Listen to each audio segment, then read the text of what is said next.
So we're here with Chris Palmer, that has been that is a speaker here at the Ocean Blue Fest. And our question of the day is: if you had the opportunity to talk with Jacques Cousteau today, what would you chat with him about? I think what I would chat with him about is what was your greatest conservation accomplishment, and what can we learn from that now, and how can we apply it today? Conditions have changed since he was in his prime, but maybe there are some lessons that he learned that we can now apply to the tremendous ocean problems that we now face. Drift nets and overfishing and so on. What can he tell us? What advice can he give us to help us do a better job of conserving the oceans? Thank you, Chris. So we're here with Peter Brown, who has shown a film here at the Blue Festival and worked with the Sea Shepherd and also with the Whale Wars. And so we're going to ask Peter, if he had the opportunity to talk to Jacques Cousteau, what would that conversation be? And what questions would you have for him? I actually did have the opportunity to talk to Jacques Cousteau once, but my whole thing with Jacques Cousteau is he was way ahead of his time, and I just myself wanted him to be more outspoken than he actually was. But looking back where he came from and at the period of time he was as outspoken probably as he could be. But I like his best comment to me was the navies of the world should be out there protecting the oceans, not fighting little wars. They should be. So to me, he was a great man.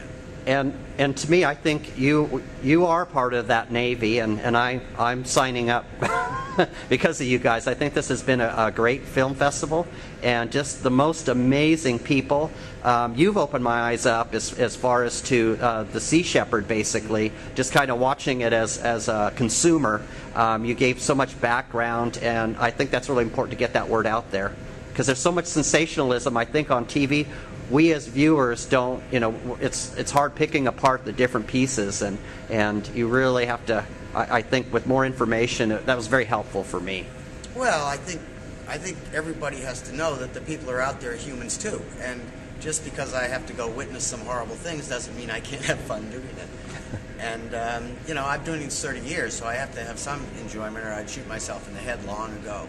So my feeling is that everybody should go out and do whatever they can, and positively do it. You don't go negatively and do it. You go out there and try to make a positive difference. You can catch more people with honey than vinegar. Well, yeah, I mean, really, I'm all in favor of the education aspect. I've just got involved in the education of the few, whalers, sealers, and sometimes you have to shake them up a little bit to get them to listen. But there's a place for everybody in quite saving the earth or protecting the earth. We live here, we should take care of it. Excellent. Thank you, Peter. And thank you. So we're here with Juan, Heather over here, and Melinda over here. And so I have a question for you guys. If you could talk to Jacques Cousteau, if he were alive today, what would you have to say to him? I guess I would ask what his favorite animal was. Okay. Very good. We'll come back to you, Juan. I would probably ask him who he looked up to, and maybe ask him how he feels about where things have gone now regarding conservation and regarding how we're taking care of our oceans. I think he's rolling around in his grave with that question, but that's perfect. Maybe I'd ask if there's anywhere he'd never been, where in the world he'd love to go, or that's a good question. We were actually asking. I think yesterday's question was if the ocean, or if you weren't able to go to the ocean, what would be the last thing you would want to do in the ocean? Yeah. So that's a good one, because wouldn't that be interesting to ask Jacques Cousteau? And there could be, various reasons. I mean, if you had a heart attack and couldn't dive anymore because now you're a cardiac cripple or something to that extent. Okay. Well, thank you for your answers. Thanks. Appreciate it.